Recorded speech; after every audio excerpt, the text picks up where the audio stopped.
Est-ce que vous ferez confiance à quelqu'un qui n'a pas un background technique pour que cette personne vous réalise une application que vous allez utiliser dans un contexte de production?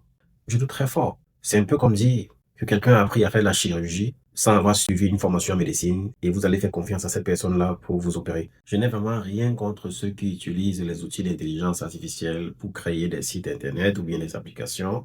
Moi, j'en fais partie déjà.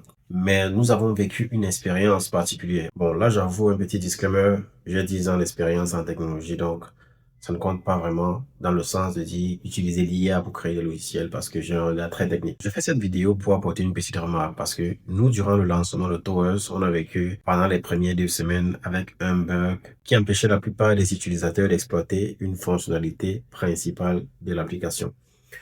Donc, je me pose la question, si nous, justement, ça nous prend 2 semaines pour résoudre un bug dans une application qui est en production, et dans notre équipe chez Automating, nous avons pas mal de profils qui sont très solides en technologie. Moi, j'ai 10 ans d'expérience.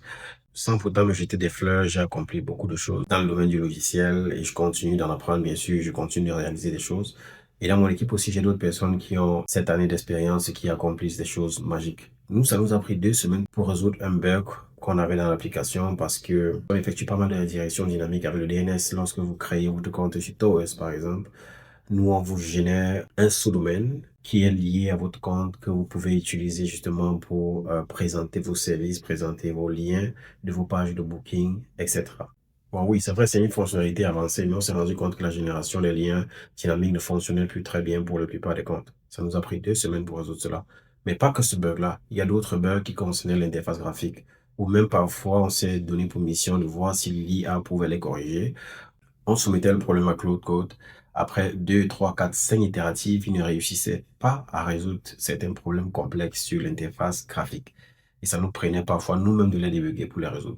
Bon, lorsque je rencontre ce genre de situation, je me questionne. Je me dis, si nous, avec notre bagage technique, on rencontre ce genre de challenge et c'est compliqué pour nous à résoudre, j'imagine, ou alors je n'imagine même pas à quoi est-ce que ça ressemble pour des profils non techniques qui créent des applications en utilisant des outils comme Claude Code. Ça doit être hyper difficile et je me dis, est-ce que vous ferez confiance à quelqu'un qui n'a pas un background technique pour que cette personne vous réalise une application que vous allez utiliser dans un contexte de production? Je doute très fort. C'est un peu comme dire que quelqu'un a appris à faire de la chirurgie sans avoir suivi une formation en médecine et vous allez faire confiance à cette personne-là pour vous opérer. Je pense que ça sera une décision très difficile. Moi, je trouve que c'est toujours une bonne chose d'avoir des personnes non techniques qui sont en mesure de créer les applications. Ça ouvre la voie à plus de concurrence, oui. Mais je me dis, dans un contexte un peu plus sérieux, on aura tous du mal à accepter les yeux fermés. Même déjà pour les profils techniques, c'est difficile d'accepter les yeux fermés le travail qu'ils ont effectué. Combien de fois pour les personnes qui sont non techniques?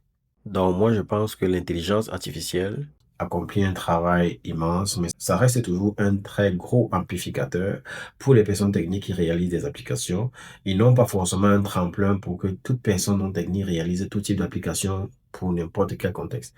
Mais on ne sait jamais. Nous ne sommes qu'au début. Peut-être d'ici 5, 10, 20 ans, il y aura des choses magiques qui vont continuer de nous émerveiller dans ce contexte-là. J'accorde simplement une certaine réserve pour certains cas d'usage. Qu'est-ce que vous en pensez? C'était Olivier Ludassi, ici au Automating. J'ai les entrepreneurs à tirer parti de la technologie comme levier de croissance. Merci.